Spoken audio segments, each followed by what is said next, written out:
Hola, bienvenidas y bienvenidos a todos una vez más por aquí por Radio Nota, hablando de soberanía alimentaria con Dariana.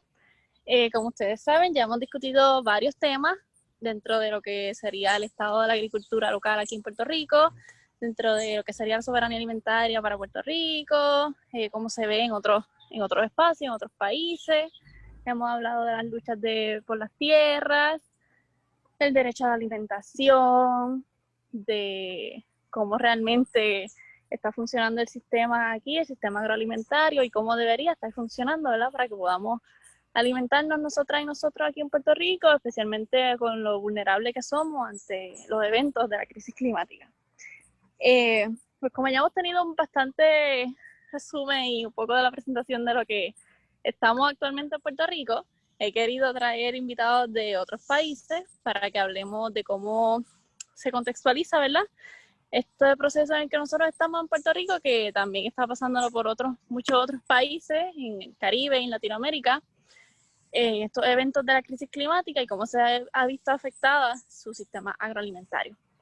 Así que algunos disclaimers que siempre hago: estamos en el campo, así que pueden escuchar gallinas, gallos, pollo por ahí, de repente perros, gatos, carros y tumbacocos, como le decimos por aquí, con música, y estamos en año de elecciones, así que también pues se escuchan promociones dentro de las elecciones.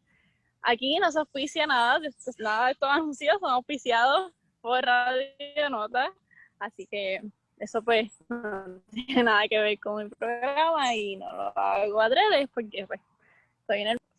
Así que, después de haber dicho esto, pues hoy estamos aquí con Rodolfo Oliveros, directamente desde México, para hablarles un poco. Rodolfo es profesor de la Escuela Nacional de Antropología, tiene un bachillerato en Antropología Social y una maestría en Geografía en la UNAM, la Universidad de México.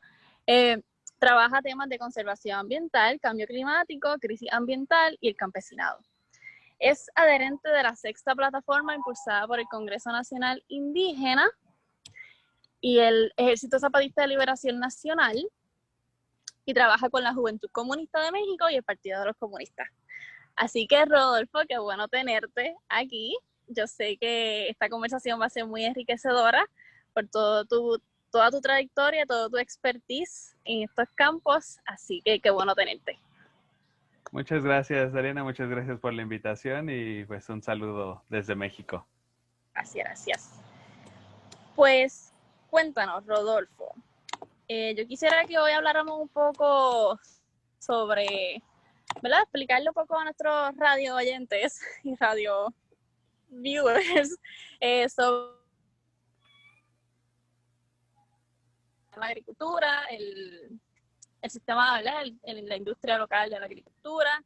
También hablarle un poco, contextualizarlo entre las luchas de terreno que se han dado y cómo eso se incluye, cómo se adhiere a la soberanía alimentaria, la defensa de las semillas, la agricultura, ¿verdad?, a mega escala, con los megaproyectos que van privatizando más terreno y semillas, y también cómo entonces todo esto se mezcla, ¿verdad?, cómo todo tiene que ver con la crisis ambiental que estamos viendo a nivel global. Sí, Así que... sí, claro. Pues es un tema pues muy importante y como ya tú has mencionado también en la introducción, pues las cuestiones de soberanía alimentaria, está muy relacionada también con la cuestión climática, con la cuestión ambiental y que pues tiene grandes retos, muchas dificultades. Y bueno, el panorama, digamos, general de México es también muy interesante y pues que tiene sus propias características que pues las tenemos que pensar acá en México siempre desde el proceso de la Revolución Mexicana. Y bueno, ahí la gran figura, la figura campesina más importante, pues fue justamente el general Emiliano Zapata, ¿no? En Morelos, que durante la Revolución generaron algo que se llamó, que es llamado por varios historiadores como la Comuna Zapatista o la Comuna de Morelos, que hubo recuperación de tierras y bueno, una serie de procesos que quedaron plasmados en un plan que sigue siendo como uno de los referentes más importantes del pensamiento político campesino, que es el Plan de Ayala. Y bueno, justo derivado de la revolución y posteriormente con el gobierno de Cárdenas, de Lázaro Cárdenas, pues se dio el reparto agrario y es justamente esa una de las características de México frente a la mayor parte de los países de América Latina y el Caribe, ¿no? Que es que la mayor parte de la tierra pertenece a los campesinos, principalmente bajo la forma de propiedad social de la tierra, se le dice, una propiedad colectiva en la forma de tierras comunales, que son principalmente las tierras que tenían un reconocimiento desde la época colonial como pertenecientes a un pueblo, a una comunidad, eh, y la figura nueva que se creó en ese momento para el reparto a los campesinos que no tenían esos documentos que acreditaran sus tierras desde la colonia fue el ejido, que también es una forma de propiedad colectiva de la tierra. Entonces, más o menos del total del territorio nacional, aproximadamente el 60% de las tierras nacionales pertenecen a los campesinos y pertenecen bajo una forma de propiedad colectiva de la tierra, lo que ha sido pues una defensa muy importante, todo un movimiento agrarista que ha habido a lo largo del país y que ha permitido pues la defensa del territorio, de las tierras, pero también pues más reciente la defensa de los recursos medioambientales, ¿no? Del agua, de los suelos, de los recursos fitogenéticos, de todos estos digamos, elementos que son fundamentales, ¿no? Y la defensa, sobre todo, pues, de una agricultura campesina frente a la agroindustria. Aunque, digamos, están estas ventajas, pero claro, después de los años 80, con la entrada del neoliberalismo, pues se ha tratado de golpear a los campesinos cada vez más fuerte, de avanzar sobre sus tierras, pero sobre todo avanzar sobre sus economías, sobre las economías campesinas, ¿no? Se ha impulsado mucho la agroindustria, eh, se permitió, aunque ahorita hay una ley que lo tiene detenido, pero se permitió la entrada de los transgénicos, particularmente del maíz, que fue una lucha muy importante porque, pues como saben, México es centro de origen de una gran variedad de especies vegetales, pero también, pues, es justamente centro de origen del maíz, ¿no? Particularmente. Entonces, la entrada de los transgénicos, pues sí representa un riesgo muy fuerte y a pesar de que ahorita está detenida la ley, se ha comprobado que existe contaminación de transgénicos en maíces nativos. Y bueno, ese es uno de los problemas, ¿no? Pero la propia agroindustria ha avanzado sobre esto, digamos, eh, mermando, atacando a las economías campesinas, ¿no? Y que bueno, ahora esto se ha reforzado primero con el Tratado de Libre Comercio y ahora estas condiciones de desventaja con los campesinos en México fueron incrementadas por el Tratado México-Estados Unidos-Canadá, el llamado TEMEC, que obligó Trump a refirmar, pero que el gobierno de México primero con Peña Nieto como presidente y ahora con López Obrador, pues aceptaron esas condiciones de desventaja y de subordinación de la agricultura mexicana frente a Estados Unidos. Y bueno, eso digamos podría ser el panorama muy general de la situación de los campesinos en México, ¿no?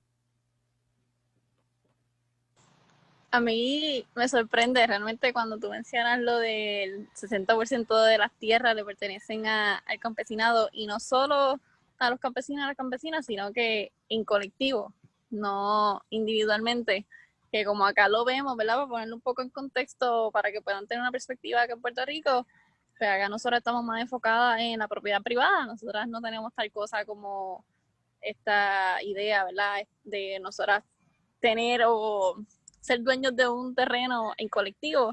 Sí existen grupos colectivos que han estado tratando de, ¿verdad? De empezar a llevar esto un poco más allá y ver que sí se puede, ¿verdad? Que tenga viabilidad. Se han hecho fideicomisos de tierra, que es como quizás lo más cercano a que se pueda tener, ¿verdad? O sea, tenencia, valga la redundancia, de los terrenos en colectivo. Pero sí, me encanta, siempre me volaste la cabeza cuando dijiste eso y me impresiona porque aquí en Puerto Rico, siendo una isla tan archipiélago, bastante pequeño y el que nuestras tierras están tan susceptibles, tan vulnerables a que vengan estos mega inversores, ¿verdad? Y compren todo esto y el gobierno como ha hecho es que ha abierto Puerto Rico para que se dé todas estas oportunidades para estas grandes compañías y vender todo este terreno, y cada vez los puertorriqueños y las puertorriqueñas nos quedamos con menos terreno disponible para nosotras para cultivarlo. O sea, venden estos terrenos que son mayormente agrícolas, son nuestras reservas agrícolas, y se pasan leyes para que sigamos como que abriendo el turismo, porque así es que lo disfrazan, ¿verdad? Abriendo a la economía, cuando realmente lo que están haciendo es que más puertorriqueños se vayan, haya menos puertorriqueños en el archipiélago y dependamos más de importaciones, que eso realmente, siendo un archipiélago y con la crisis climática, pues realmente nos pone muy vulnerables, y cuando se ven afectadas estas líneas de distribución de alimentos, pues nos vemos afectados todas y todas acá, y el no poder hacer el comercio con las otras islas del Caribe, pues siempre tiene que ser a través de Estados Unidos, que pues nada, un poco para ponerlo en contexto acá en Puerto Rico y vean cómo quizás las similitudes y también cómo se pudiese mejorar. Pero nada, nos puedes hablar un poquito sobre eso, ¿verdad? Como a grandes rasgos, el estado de la economía agrícola en México. Un poco, pues quizás hablando un poco sobre soberanía alimentaria, y eso especialmente me interesa mucho lo de las semillas, porque México es grande, ¿verdad? En preservar sus semillas nativas, que son muy importantes no solo para México, pero mundialmente. Y hablar un poco de cómo entonces estas grandes compañías transgénicas han ido afectando el campesinado y la propagación de semillas nativas. Sí, pues es un tema que es muy importante porque justo después del Tratado de Libre Comercio comenzaron pues las importaciones de maíz, principalmente blanco y amarillo de Estados Unidos.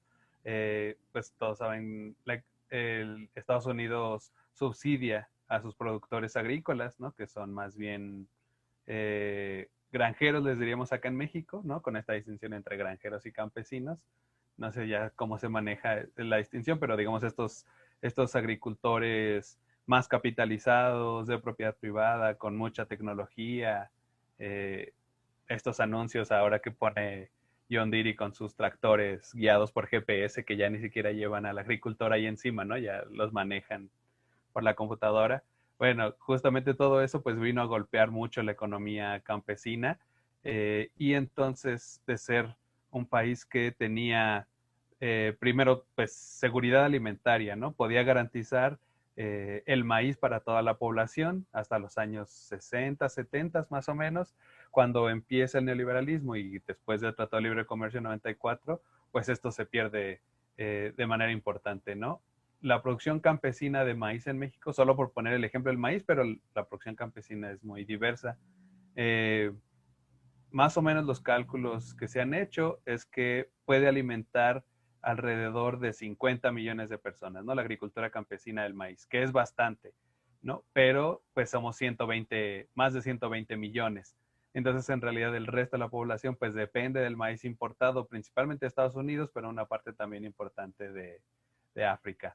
Entonces, aquí se va perdiendo justamente ese control por la soberanía, por la seguridad alimentaria, pero además también por la soberanía alimentaria.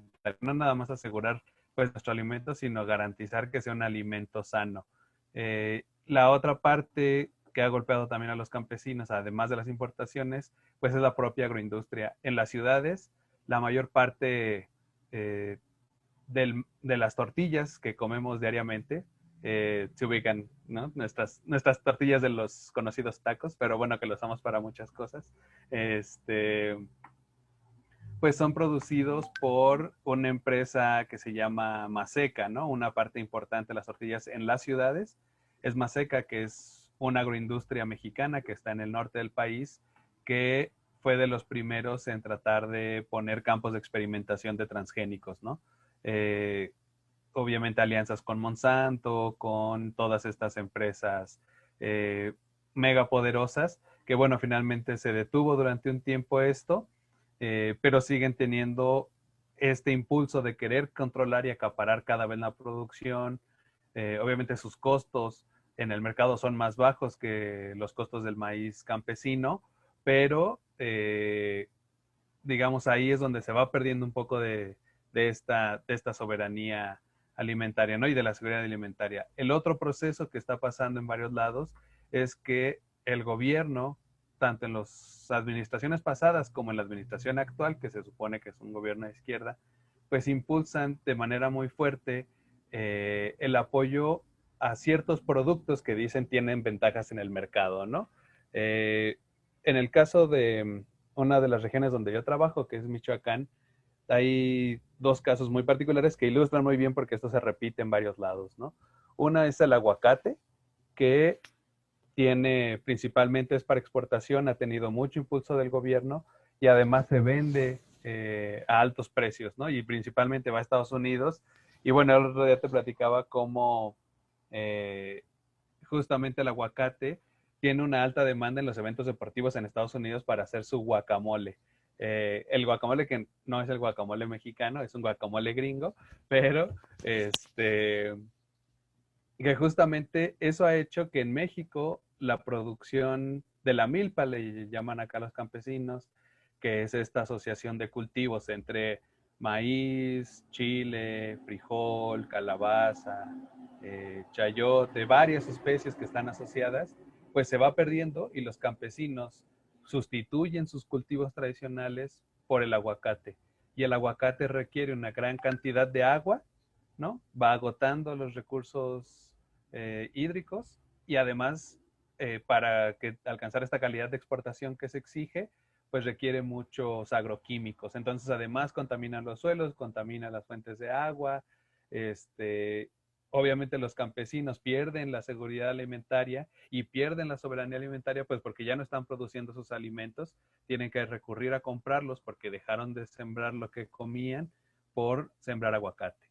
Entonces, ese es uno de los casos muy fuerte. El otro caso que se está dando ahora es el de las berries, que antes pues todas venían igual importadas de Estados Unidos, pero ahora las empresas están llegando y lo que hacen, eso también es interesante con los datos que damos anteriormente, aunque la tierra es de los campesinos y acá un fenómeno es que estas grandes empresas no les interesa comprar la tierra ni quitársela a los campesinos, pero se las rentan. Entonces les dicen, yo te rento la tierra por sembrar berries.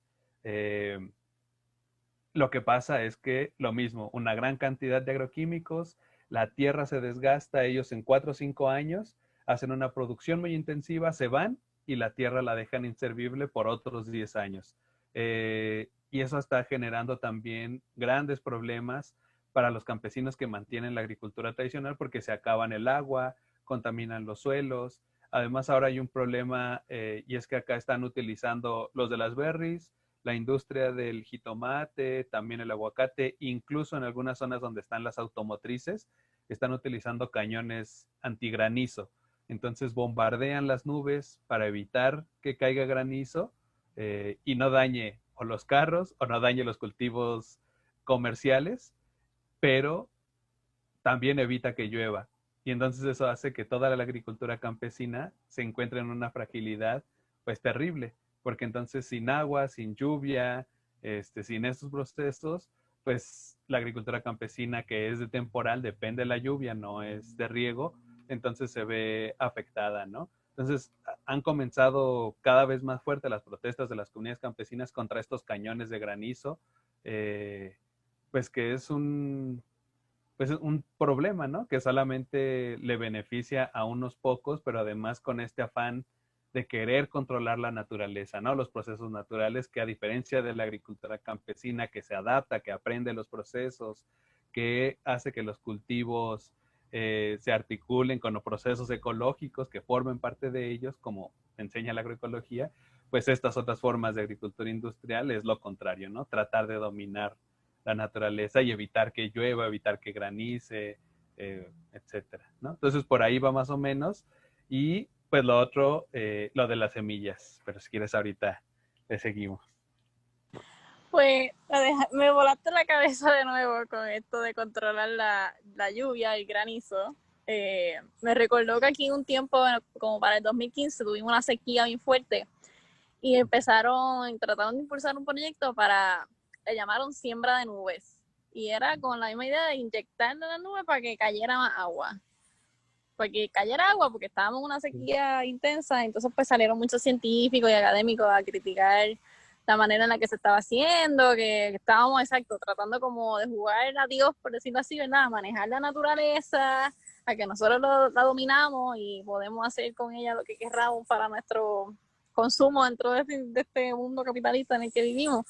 Y fue así como después lo estaban criticando de que pues, el agua no estaba cayendo donde tenía que caer y todo.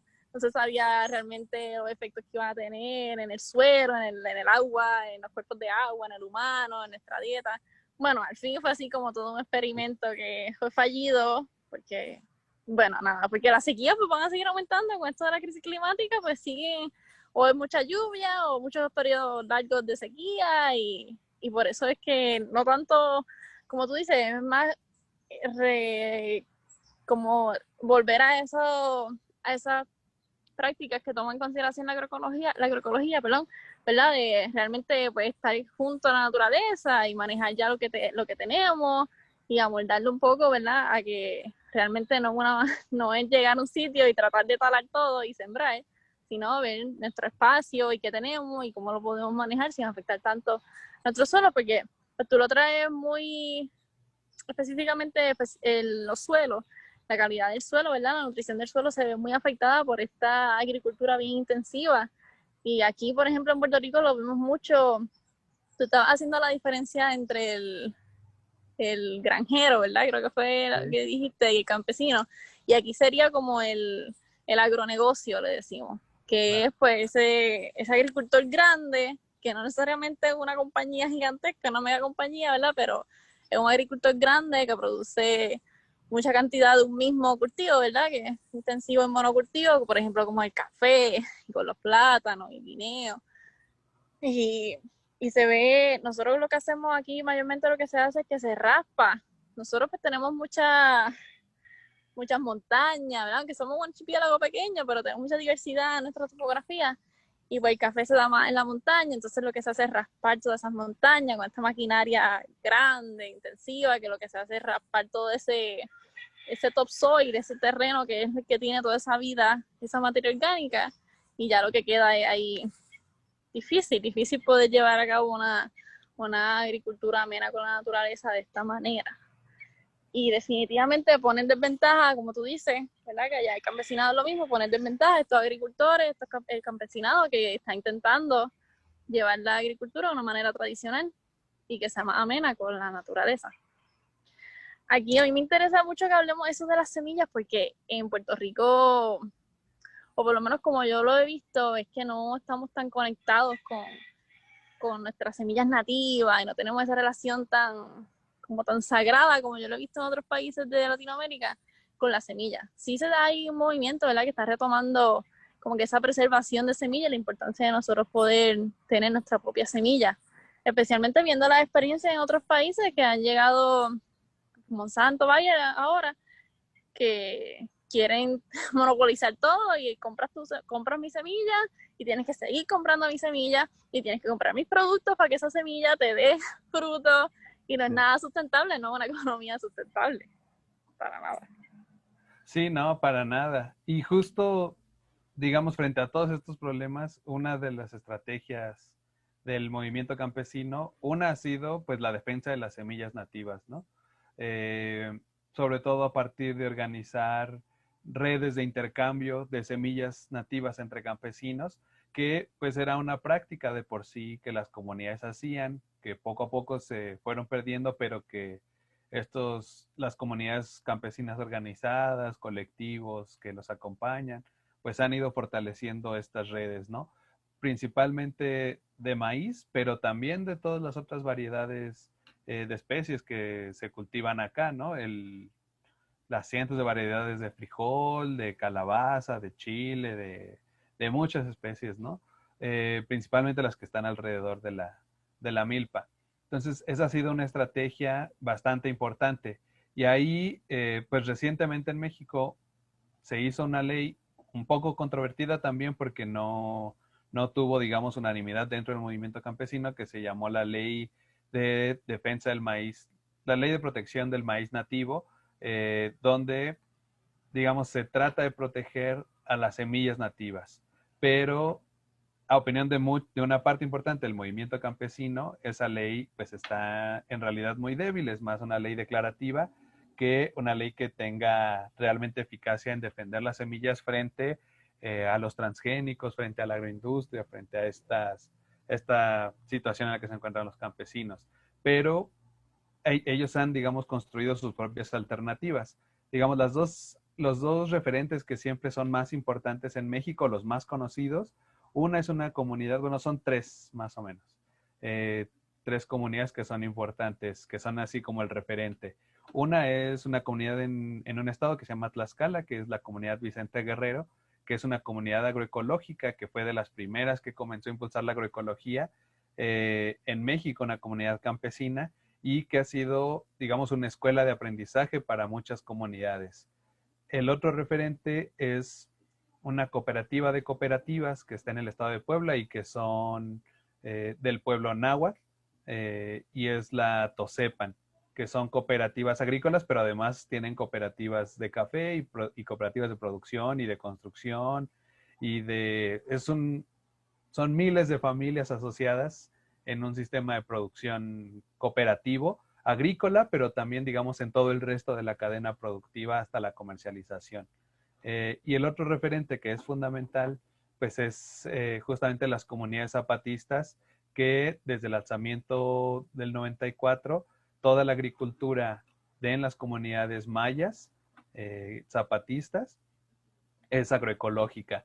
Y lo que es muy interesante, pues que justamente ellos han logrado garantizar la alimentación de las comunidades bases de apoyo zapatistas a partir de la agroecología, y eso también ha sido pues una escuela de aprendizaje para otras comunidades campesinas, pero en general para el movimiento social y político de México, que a partir de ver cómo se construye todo un sistema integral dentro de lo que ellos llaman la autonomía, se convierte el pilar de la agricultura en un pilar de la propia autonomía política, que está articulado con todo su sistema de salud autónoma, de comunicación autónoma, que tienen radios autónomas, sus clínicas de salud, todo el sistema agroecológico, todo el sistema educativo, y que es muy interesante ahí también, por ejemplo, porque las comunidades zapatistas han repensado también esta cuestión de la educación, de una educación autónoma que no, digamos, propio, que no pide el reconocimiento del Estado,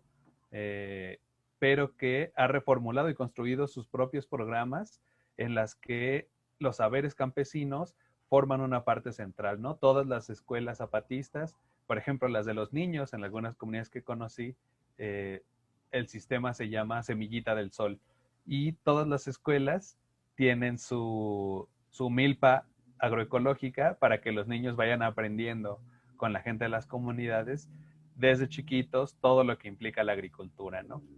Y la agricultura tradicional, pero también los nuevos saberes que vienen de la agroecología, que esa es otra parte importante, ¿no? La crisis climática en la que estamos, el cambio climático, la crisis ambiental, pues hace que la agricultura tradicional requiera también de otras herramientas, se nutra de otras herramientas, y la agroecología, que hace esta unión entre la ecología como disciplina científica, pero también hace esta unión como movimiento político y recupera los saberes campesinos, pues es una herramienta fundamental, porque ninguna de estas solas, aisladas, va a poder construir una alternativa, ¿no? Entonces, justamente el movimiento zapatista ha logrado articular todos estos elementos en torno a eso, y bueno, y esto se ha ido expandiendo poco a poco. Digo, un caso interesante en México es justamente el café, que a pesar de que no es un cultivo nativo, se adoptó por las comunidades campesinas y las comunidades indígenas principalmente, y más o menos los cálculos que he escuchado es que alrededor del 80% de la producción de café en México es orgánica y es campesina, ¿no? No pertenece a las grandes industrias, no pertenece a las grandes cafetaleras. Y esto es, digamos, un referente importante de la importancia de estos cultivos para las comunidades campesinas, que pues siguen siendo una parte importante de la población en México. Se calcula más o menos que la población rural, no todos son campesinos, pero digamos la población rural en total son alrededor de 30 millones. Entonces sigue siendo una población campesina pues bastante importante que vive en el campo, del campo, con la agricultura, que vive con la tierra y que está ahí sosteniendo, que finalmente es quien alimenta a la mayor parte de la población en México, ¿no? No es la agroindustria, a pesar de que ellos lo venden así, ¿no? Que ellos van a ser la salvación de la alimentación. Eh, pues en realidad es que siguen siendo los campesinos quienes alimentan a las grandes ciudades y esto, bueno, a pesar de las condiciones en las que viven, ¿no? Sí, exactamente. A mí la primera vez que me dijiste eso del café también me voló la cabeza, porque aquí el café pues, es nuestro producto principal para exportación y de consumo, pero no está para nada enfocado en una agricultura orgánica. Son muy poco. Yo conozco como solo 2 productores de café que son orgánicos o ecológicos, porque o sea, se ha manejado tanto se ha alterado tanto la semilla del café que es bien difícil. Entonces se ha maltratado tanto el terreno con tanto herbicida y es bien difícil cultivar el café de una manera ecológica.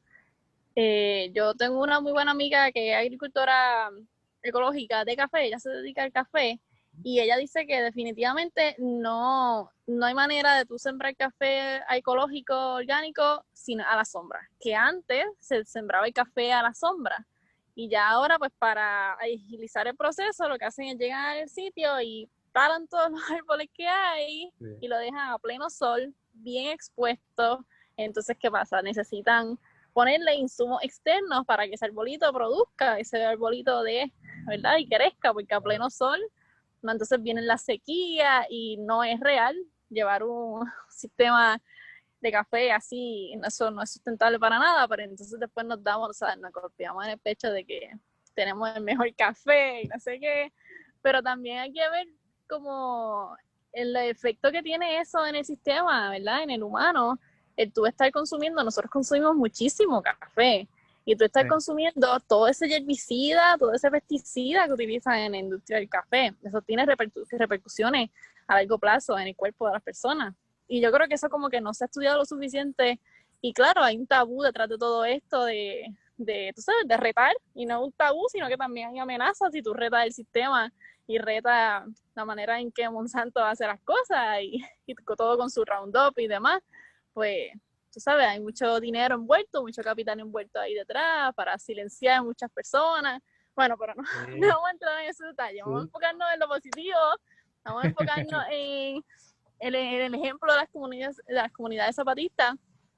Yo creo que podríamos hacer otro programa enfocado solo en cómo las comunidades zapatistas han trabajado todo este sistema integral de que tú hablas, ¿verdad? Para lograr una autonomía, que es idealmente lo que nosotros y nosotras acá en Puerto Rico deberíamos estar mirando, porque tú sabes, y todo esto pues va con todas estas repercusiones y tabú y todo lo que tiene que ver cuando tú le pones un label, ¿verdad? A un movimiento o algo y dicen, no, que estos son comunistas, que qué sé yo, que esto lo otro, pero no ven realmente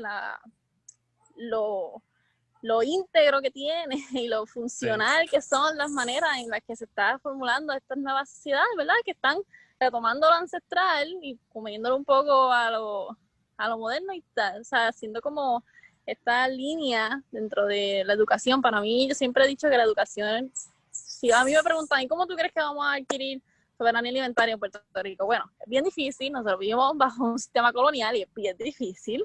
¿Cómo tú puedes ser soberano siendo, ¿verdad? ¿Cómo tú puedes tener autonomía, soberanía alimentaria si está siendo manipulado y controlado por una de las grandes países capitalistas del mundo?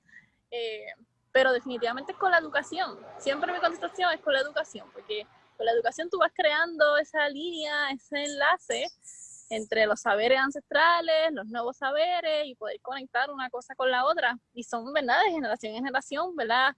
Evitar perder esos conocimientos y poder unificar ese mismo mensaje, no sé, como tú hablaste, explicaste muy bien, que es algo que yo critico mucho acá en Puerto Rico, del movimiento acá en Puerto Rico, pero que dentro de las comunidades zapatistas, ¿verdad? Para ese sistema integral de que hablas, de preservar las tierras, preservar el conocimiento ancestral y garantizar la alimentación a partir de la agroecología, incluyendo entonces, tomando en consideración lo que sería el sistema de salud, el sistema de alimentación, el sistema de educación, pero todo esto atándolo a lo que serían los movimientos sociales, políticos, porque una cosa va con la otra. Tú no puedes decir que quieres adquirir soberanía alimentaria si no estás proclamando, de verdad, diciendo las cosas que hay que decir, las cosas que hay que hacer a nivel social y político, porque la agroecología, pues, son saberes, ¿verdad? Y puede ser unas cuantas técnicas que se amoldan a cada espacio, ¿verdad? A cada realidad,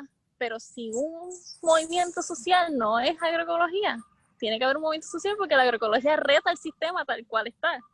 Y tú no puedes tratar de ser agroecológico, tener una finca agroecológica y silenciarte ante las injusticias que comete el sistema y todas estas que van atados a las repercusiones que hay en los campesinos, en las campesinas, en la agricultura ancestral que se ha perdido tanto. Sí, y que es justo, pues todo un reto porque, pues como dices, ¿no? Tiene que ir, va acompañado de todo, pues acá también se habla, ¿no? Es todo un proyecto civilizatorio el que tiene que cambiarse, ¿no? No puede ir una cosa sin la otra y pues justamente, como tú dices, es atacar el centro del sistema, ¿no? Y hacerlo, porque puede haber así, como te dicen, muchas consignas, mucho discurso y tal, pero que realmente pues no afecta al sistema. Pero cuando están estas prácticas, que desde esa práctica cotidiana, campesina, etcétera, empieza a atacar al sistema, pues vienen otra vez los ataques, ¿no?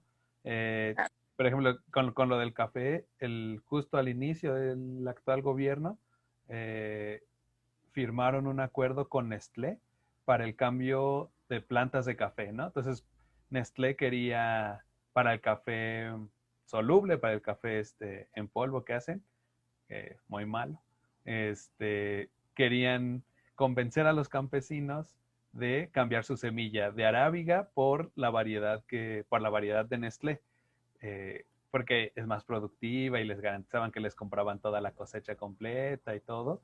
Y pues los productores de café dijeron, no lo queremos, y criticaron justamente al gobierno, que se dice un gobierno de izquierda, pero dijeron, pues, ¿cómo estás haciendo esos acuerdos con esa empresa que es una de las grandes depredadoras de la agricultura campesina en todo el mundo?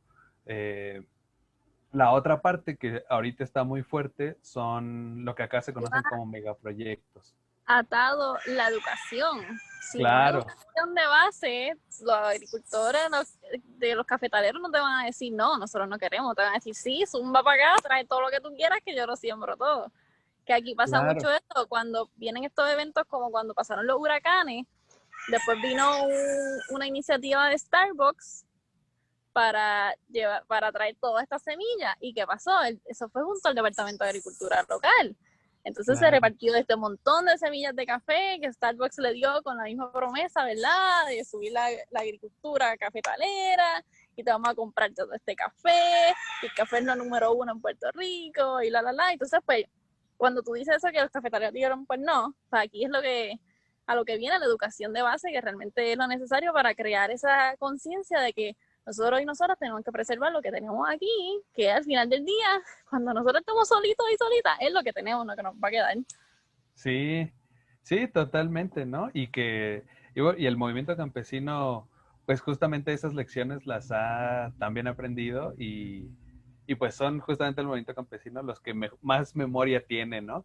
Y saben que eso es vulnerar a los que a lo mejor ahorita les prometen comprarles toda la cosecha, pero si se vuelve, hubo una crisis muy fuerte del café, del precio del café mundial y que en México, supongo que en Puerto Rico también en los 70s pegó muy fuerte y pues ellos saben, se acuerdan cómo las empresas y el propio gobierno se fue, ¿no? Si los precios se caen, se van, ¿no? Y el campesino se queda sin nada si depende de las empresas.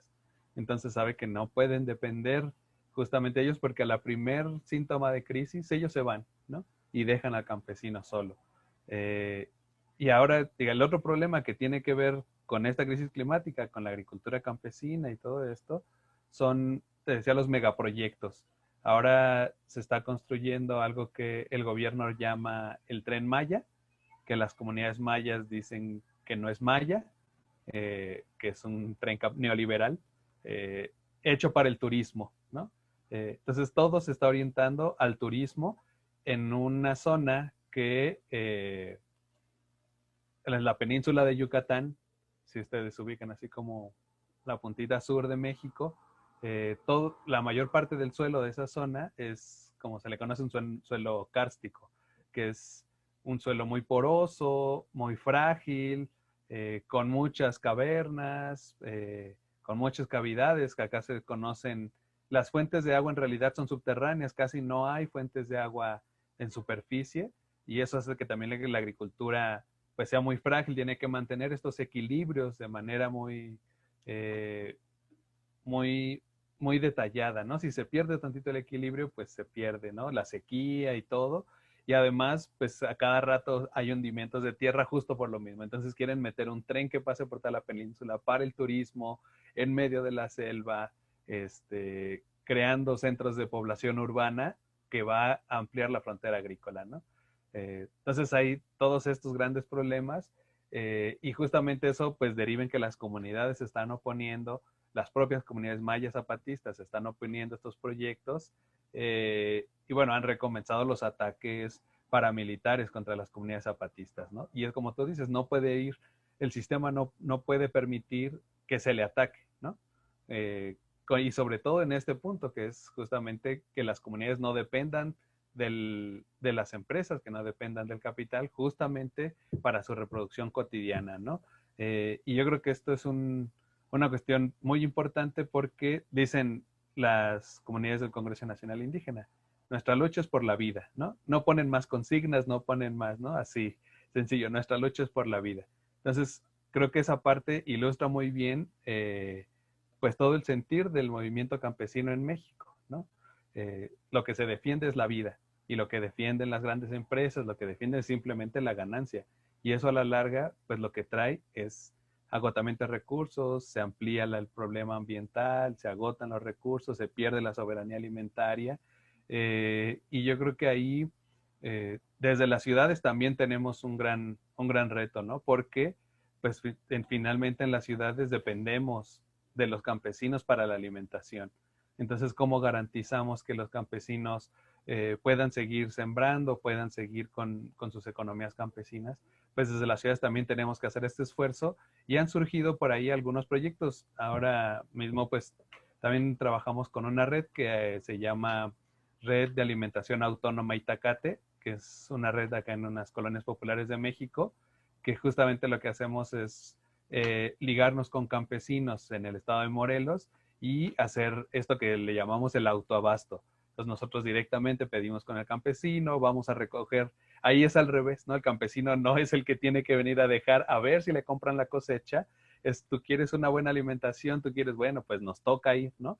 Y si lo hiciéramos cada quien individualmente, pues no nos saldría el costo porque tampoco es que tengamos tantos recursos. Pero entonces justo esta idea de juntarse entre muchas personas, ir creando colectivos, juntando familias, pues ahí se van repartiendo las tareas y entonces es al consumidor al que le toca ir con el campesino a su milpa, a conocer cómo se produce y entonces sí a poder tener los productos que necesitamos en la ciudad, ¿no?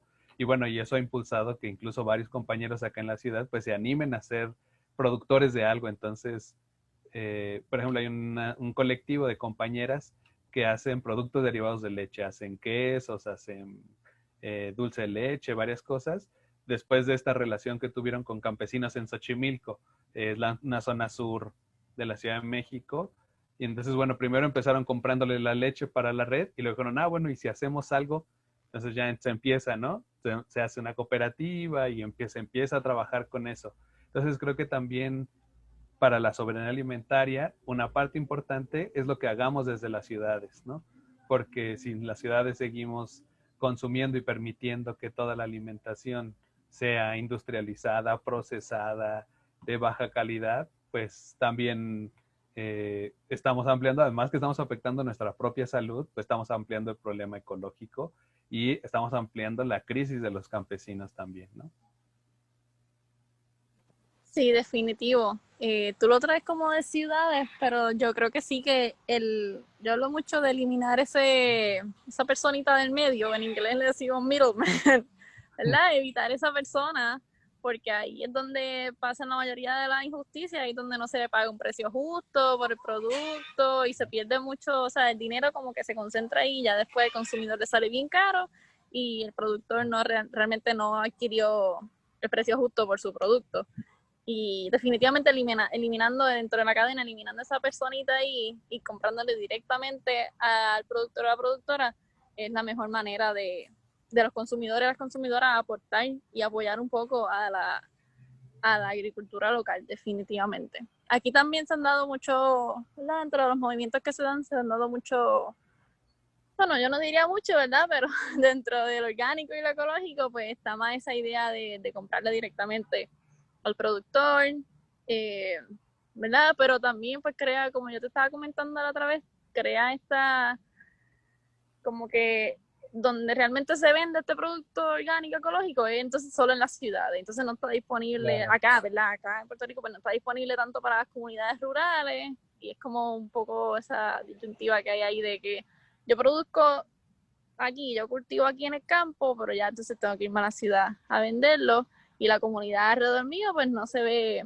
beneficiada de ese producto sano que yo estoy cultivando, que realmente pues alimenta y no promueve más esa pobre alimentación que tenemos tanto, ¿verdad? Acá, en este nuevo mundo capitalista.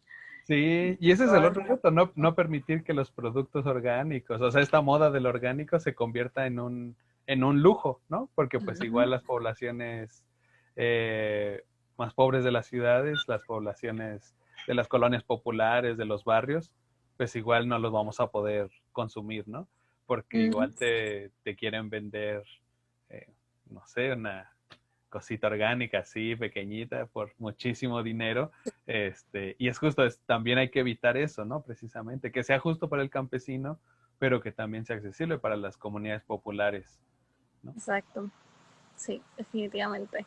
Y también se aprovechan mucho, no sé si allá en México pase, me imagino que sí, ¿verdad? Porque ustedes reciben muchas importaciones. Acá juegan mucho con los labels en los productos y que si es, no tiene gluten, algo que naturalmente no tiene No tiene... gluten, le ponen que no tiene gluten. Pues, ajá, si naturalmente no tiene gluten, o lo estoy tratando de vender más caro, con eso diciendo gluten free, no, me están engañando. Pero Sí, claro, falta ¿no? esa educación también al consumidor y a la consumidora de que realmente de dónde viene esto. Pues mira, tú me estás tratando de vender esto más caro solo por este label de gluten, cuando realmente Sí, esto en su naturaleza no tiene tiene. gluten. Sí. Sí, no, acá se da mucho y justo cuando empezó, digamos, más fuerte todo este movimiento agroecológico y del orgánico y todo, pues el Walmart, que es igual la cadena más grande acá en las ciudades, igual puso su sección orgánica y puso, ¿no? Y entonces te quieren vender todos estos productos que muchos ni siquiera son orgánicos, pero le ponen eco, así ya nomás le agregan eco y una hojita verde y ya, ¿no? Ya con eso hicieron todo. Es cierto. Entonces sí, Aquí ¿no? juega mucho con la palabra natural, Sí. que no es Acá, orgánico, pero es natural. sí, acá con lo eco y con lo bio. Entonces todo es bio algo y todo es eco algo. Entonces sí, no, juegan muchísimo con eso y a cambiarle las etiquetas, ¿no? Ponerle verde a la etiqueta y ya Y dicen, ponerle otra textura y ya, y lo venden sí, orgánico. Sí. darle su greenwash. Sí, exactamente.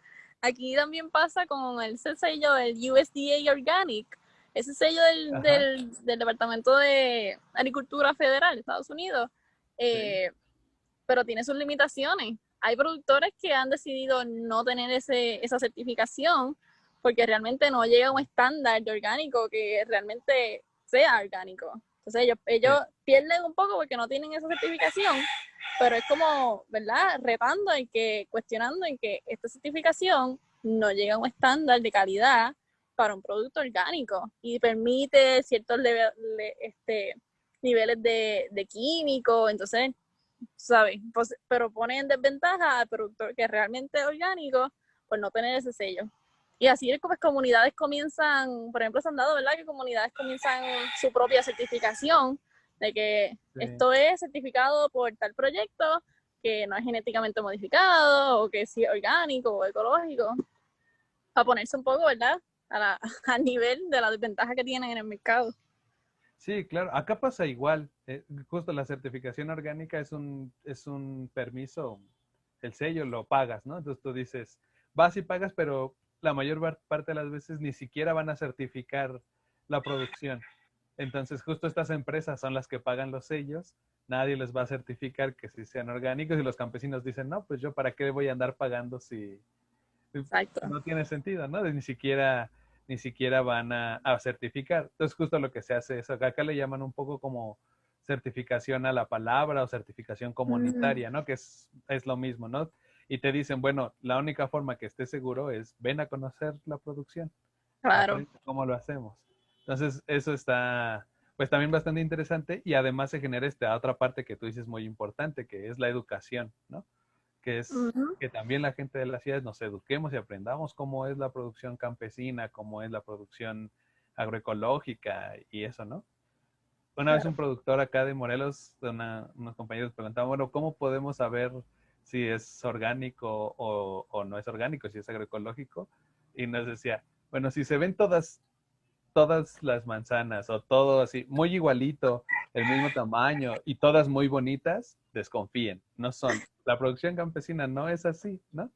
Uh-huh. Tienen sus cositas, duran menos, pues sí, algunas cosas duran menos, pero así es la naturaleza, ¿no? Si Exacto. buscan que todo sea igualito y bonito, así no funciona, ¿no? Exactamente. Y se ha creado, así es que se hace compra aquí en Puerto Rico, se hace compra así, el supermercado todo dice bonito, Sí, los productos feos, eso no están, tú sabes, no están en la calidad para que lleguen al mercado. Y no, definitivo. Pero cuando tú pruebas ese producto, ese cultivo, ese vegetal, esa fruta, y tú lo sientes que es mucho más jugosa, más dulce, yo no sé, es como otra cosa. Tú sí, dices, ¿esto es un tomate? Yo nunca había comido tomate en mi vida, entonces, porque este tomate sabe completamente distinto a lo que yo distinto. consigo ahora. Sí, Sí, ¿no? En el sabor es donde se sabe, ¿no? Realmente lo otro sabe muy desabrido, las texturas así. sí, pero definitivamente el sabor donde... Y pues la calidad, se nota la diferencia en la calidad. Sí, Sí, definitivo. Bueno, sí, Rodo, sí. está por caer un aguacero encima. Yo mirando ya la nube y está tronando y no quiero que me caiga encima. Eh, si no tuviera el celular encima, pues sí, puede que baile la lluvia, pero así no puedo. Así que muchísimas gracias, Rodolfo, por esta conversación tan enriquecedora que has tenido conmigo y con todas las personas que nos sintonizan. De verdad que hablar contigo siempre es una experiencia intercambiar todo ese conocimiento que tú tienes para ofrecer. Y bueno, ¿qué te digo? Te felicito por todo el trabajo que haces por las comunidades allá y por poner en alto lo que es la geografía. Muchas gracias. También siempre es un gusto platicar contigo y esperemos algún día poderlos visitar por allá. Estaría muy bonito también conocer las experiencias de ustedes y eso, intercambiar, hacer lazos y pues muchas gracias. Muchas gracias. A mí también me enriquece mucho todo lo que nos comparten. Es muy bonito. Y bueno, ese bonito paisaje que tienes también ahí con todo el lluvia. Sí, gracias, intento, pero la lluvia siempre está atacando. Pero qué bueno porque hemos tenido unos periodos secos Sí, bastante intensos y es buena la lluvia que me esté hace cayendo. falta la lluvia, sí. Sí, sí. Así que, Rodo, muchísimas gracias y espero que esta no sea la última entrevista que te hago por Radio Nota. Y realmente, pues como tú dices, espero que sí se dé la oportunidad de venir para acá y que conozcas todos los proyectos que hay por acá, que en todas estas comunidades que puedas conocer un poquito más, ¿verdad? Yo solo te cuento un poco, pero para que veas así de primera mano toda la realidad enriquecedora que tiene Puerto Rico para ofrecer dentro del movimiento agroecológico y también todos los retos por los que pasamos, ¿verdad? Siendo un archipiélago y una colonia y dentro de este mundo capitalista, pues muchos de Sí. los retos muy parecidos. Así que muchísimas gracias Muchas gracias, Dariana. y muchas gracias a todas las personas que nos sintonizaron. Recuerden que esto fue por Radio Nota, hablando de soberanía alimentaria con Dariana. Así que hasta la próxima.